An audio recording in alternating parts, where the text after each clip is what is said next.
They thought they stopped him. They thought that by cutting the lights, killing the power, and grabbing the flash drive, they could bury the truth. But Marcus Avery didn't spend 20 years in Army intelligence without learning how to disappear or how to plan ahead. So when the courtroom went dark and the screen blinked that red warning, he wasn't working alone. They thought it was a bluff until the footage started dropping.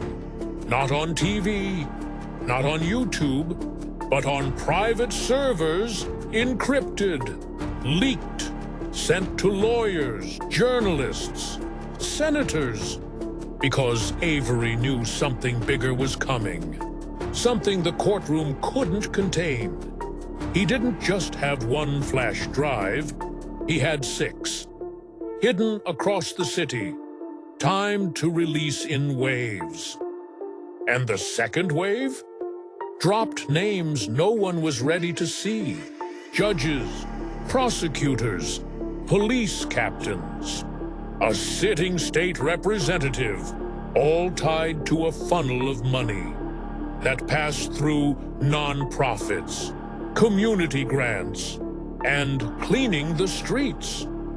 But what they were really cleaning was people like Avery, people who asked too many questions.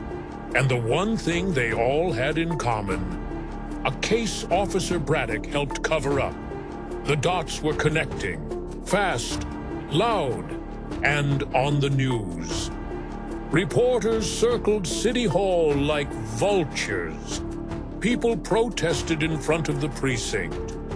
And Officer Braddock was locked in an interrogation room, sweating through his badge. Because now Internal Affairs wasn't just asking him questions, they were handing him immunity offers in exchange for names, dates, and proof.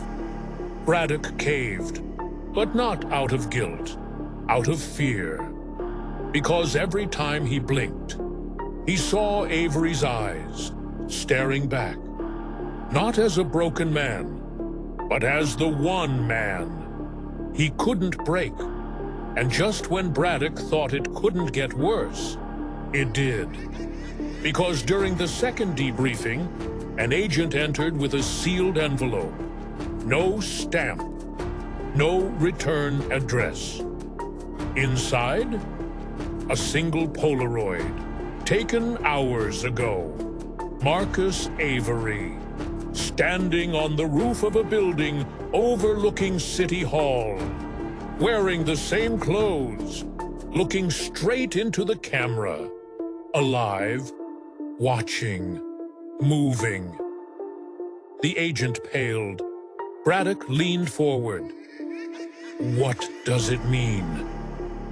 And the agent just whispered, "It means he's not finished." Meanwhile, in a safe house miles outside the city, a laptop glowed in a dark room. On screen, a file labeled Marcus sat silently, typing. Behind him, a wall lined with names, red string, photos, records, and in the corner, a small faded picture of his daughter, smiling, holding that same stuffed animal. He looked at it, then at the screen, and clicked Upload. The final files began to transfer. To who? No one knew, but one thing was certain. It wasn't just about revenge anymore. It was about destruction, rebuilding the system from the rubble.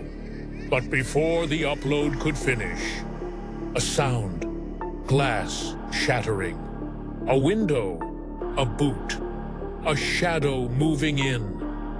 A masked figure stepped forward.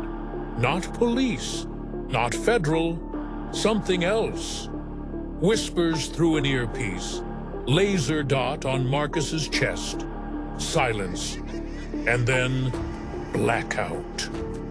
Officer Braddock staggered back, sunglasses sliding halfway down his nose. He looked at the badge again, then at the man still sitting on the curb, calm, quiet, unmoved. "Where'd you get this?" Braddock snapped. Marcus didn't answer, because some men don't need to raise their voice to be heard. That silence? It roared louder than sirens. Within minutes, an unmarked black SUV turned the corner. Sleek, slow, official. The back door opened before the engine even cut off. Out stepped Agent Samuel Cruz. Light brown skin, bald head, black suit, eyes like steel. He didn't speak to Braddock, didn't look at him. Instead, he walked straight to Marcus. "Sir," Cruz said with a nod, "ready when you are." Braddock blinked. "Sir?"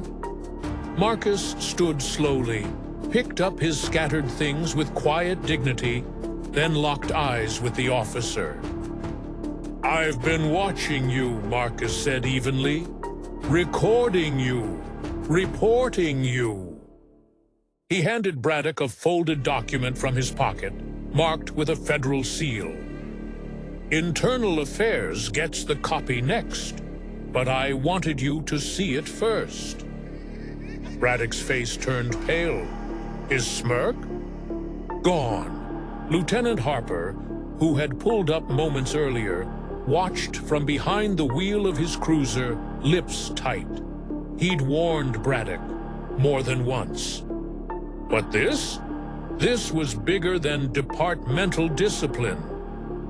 As Marcus climbed into the SUV, the last thing he said was this: "You looked down on me because you couldn't imagine I outranked you." The door shut. The SUV pulled off. And Braddock? He was left standing in the street, badge suddenly heavy, uniform suddenly exposed. He looked around, but for once, no one came to back him up.